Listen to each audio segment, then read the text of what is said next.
Сәлеметсіздер ме, менің құрметті көрермендерім, Дана мен денсаулыққа арнасына қош келдіңіздер. Мен Суханберлиева Дана Асқарқызы, дипломды дәрігермін. Бүгін біз өте маңызды, әсіресе 50-55 жастан асқан апа-аталарымыз жиі қоятын сұраққа жауап береміз. Қанның қоюлануын үйде ешқандай химиялық дәрі-дәрмексіз қалай табиғи жолмен сұйылтуға болады? Бұл қан біздің ағзамыздың өзені. Егер ол судай мөлдір, таза болып ақса, жүрегіміз де, миымыз да жақсы жұмыс істейді. Ал егер қан қоюланып алайланса, ол тамыр бойымен әрең жылжиды.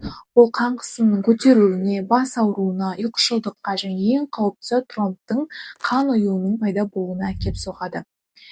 Құрметті көрермен, егер сіз дәрігер жазып берген варфарин, аспирин және басқа да қан сұйылтатын антикоагулянт дәрілерін ішіп жүрсеңіз, оларды тоқтатуға болмайды. Табиғи өнімдер дәрілердің әсерін күшейтіп жіберуі мүмкін, сондықтан міндетті түрде емдеуші дәрігеріңізбен ақылдасыңыз.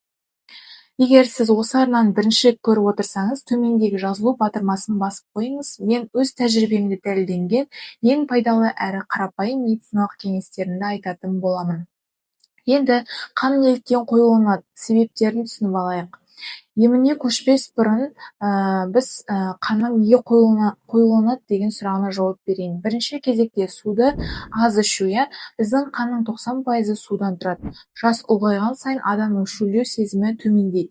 Сіз шөлдемегендіктен су ішпейсіз, ал тамырдағы қан қоюлана береді. Екінші, қант пен тәттіні көп жеу. Қант бізде қанға түскенде оны қою сиропқа айналдырады. Үшіншісі, аз қимылдау. Күні бойы теледидар алдында отыру қан айналымын баяулатады. Төртіншісі, бұл бізде күйзеліс, стресс деп айтсам да болады. Уайымдаған кезде бізде адреналин бөлініп, қан тамырлары тарылады. Енді кезекте үй жағдайында қанды сұйылтатын табиғи тағамдар мен дәмдеуіштерге тоқталып өтейін. Енді ең қызық бөлімге өтейік. Ас үйімізде тұрған қандай тағамдар біздің қанымызды сұйылта алады екен? Бірінші кезекте ол куркума. Ол сары дәмдеуіштің құрамында куркумин деген ғажайып зат бар. Ол табиғи антикоагулянт ретінде жұмыс істеп, тромбоциттердің бір-біріне жабысып қалуына жол бермейді. Оны қалай ішеміз? Жарты шай қасық куркуманы жылы сүтке немесе суға қосып, кішкене қара бұрышпен жақсы сіңу үшін ішуге болады. Зімбір, имбирь, зімбір құрамында бізде салицилаттар бар. Бұл атақты аспириннің табиғи баламасы. Ол қан айналымын жақсартып, қабынуды басады. Күнделікті шайыңызға кішкене зімбір тамырын турап қоссаңыз, керемет пайдасын көретін боласыз. Үшіншісі, бұл бізде сарымсақ, яғни чеснок. Сарымсақтың құрамындағы аллицин деп аталатын зат қандағы холестеринді төмендетіп қана қоймай, қанның ұю қасиетін азайтады. Бірақ оның пайдасы барынша ашылу үшін сарымсақты турағаннан кейін 10-15 минут ауада қалдыру керек. Төртінші, даршын, яғни орысша бізде корица. Даршынның құрамында бізде кумарин деген мықты қан сұйылтқыш бар. Алайда оны өте аз мөлшерде пайдалану керек. Күніне шым-шым ғана, себебі көп мөлшері бауырға зиянын тигізуі мүмкін. Бесінші өнім бұл қызыл ащы бұрыш.